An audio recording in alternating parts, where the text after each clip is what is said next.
Koya, the owner. Thank you guys so much for joining me today. So today, I know on my last podcast I did mention about losing a tenant who was also basically family, and just again want to say rest in peace to Terrence. Great man, great father, and just overall, definitely wanted to make sure I mentioned that again. But today I am switching the focus a little bit, and basically I am going to be discussing a little bit more of projects that I have coming out and that I'm doing. I know that I mentioned about doing a short-term rental and also doing a renovation to a basement unit. So I wanted to discuss more of the idea of that and the numbers of some things that I'm kind of looking at. So basically, for the basement unit, which is basically not the short-term unit, but it is just its own standalone unit.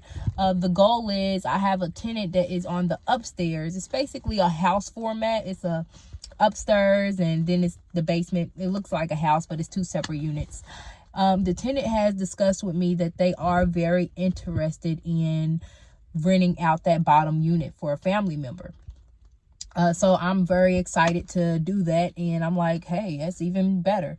What I have also noticed is that when we initially discussed this with the tenant, which was definitely sometime last year, probably like September, I noticed that the rents have increased dramatically at this location.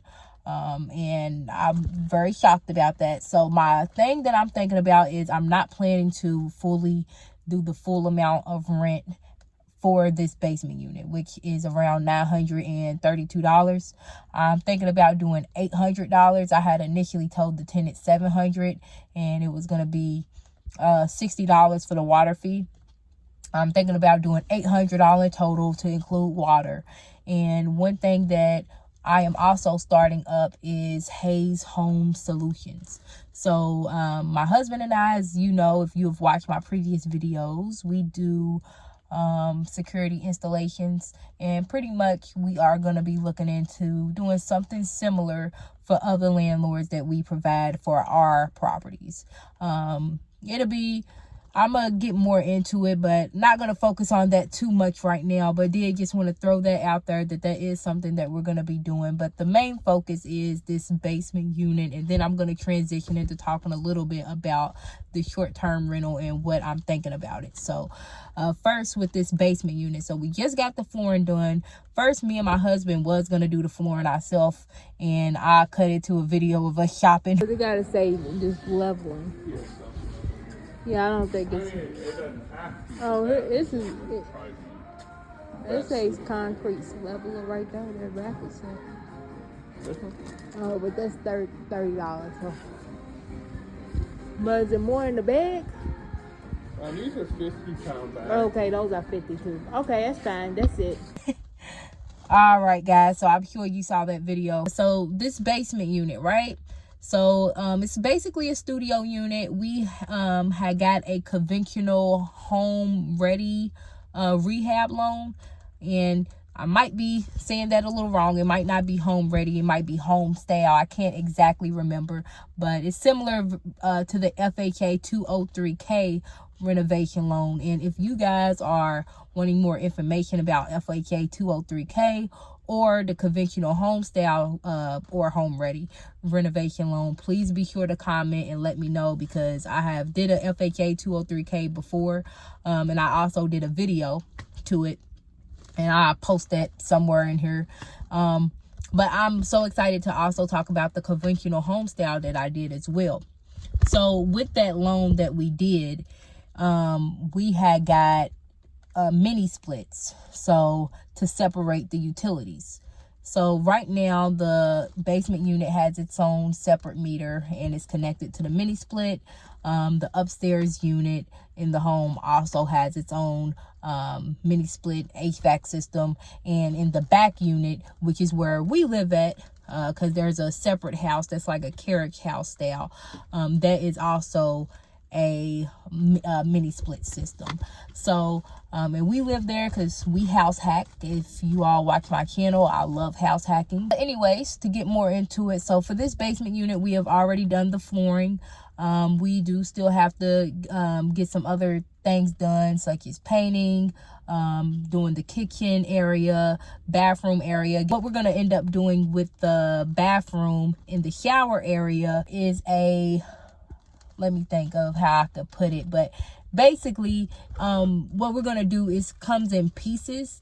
We're planning to do like a piece system to, instead of doing a all together one piece white shower base, we're planning to do 3 separate pieces that will be more so tile styled, and we're gonna do that versus getting it completely tiled. Actually, we was gonna tile, or we was gonna do the one base shower system, but we kind of changed our mind because we do want some different kind of a stylish type of design, and we didn't want tile just because we kind of wanted a cheaper alternative than doing tile.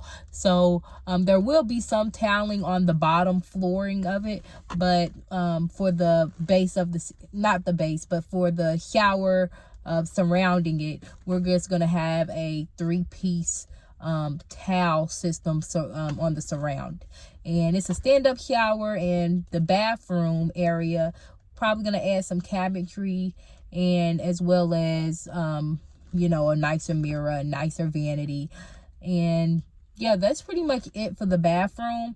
Definitely gonna finish some of the flooring in the bathroom as well. We're gonna have to do like a rollout vinyl type of style because of having the sub pump in that area. It would just be better for vinyl. Also gotta add a window, and I'm trying to think if it's anything else we have to do. The steps, yeah, we're also realizing that we're having to do the steps. So it is a couple of things that we're having to do. Don't get me wrong. So but outside of that, that's what we're gonna do for the basement unit. We already pretty much have a tenant. We are gonna have to let them know that it's gonna be $100 more because we're gonna show how there is an increased rent. I'm gonna do that by doing the binder strategy, which is the binder strategy pretty much shows the different common similar homes in the area that's going up in rent. I'm gonna make sure to show that to the tenant. That way they won't think, hey, I'm just trying to squeeze them, nickel dime them. No, things has actually gone up in the area, so we are going to have to increase the rent for this particular unit. And as far as the back unit, which is where my husband and I stay, as you all know, with our work schedule, we do travel. So we travel for the summer, so we're planning to Airbnb for the summer, which will be right in time for Derby. And this unit is right by Derby. I'm going to transition this unit to also be for Airbnb, and we have done this before. We had a previous home that we're now renting that I'm so glad and excited to have renters for. But we are basically going to be doing a whole Derby theme in this house. It's like a small 2-bedroom, 1 bath. We decided to downsize from our 4-bedroom, 3-bath into this unit just because we travel so much. We wanted to generate more revenue by renting out our previous home. So, and it's definitely working. So guys, that is pretty much it with me. I'm gonna be doing more of these quick short films. I'm so excited also to be a part of the investor tribe and everything that's going on over there. I'm gonna make sure to mention them on every video because I want you guys to follow me on that end as well. Investor Tribe podcast. And that's amazing. You're probably not seeing me as much right now, but you will be seeing me more and more as the months to come on the Investor Tribe podcast. So all right, guys, that is it for me. Make sure you guys follow me at Koya the Owner on Instagram, and also subscribe. Thank you guys again for joining.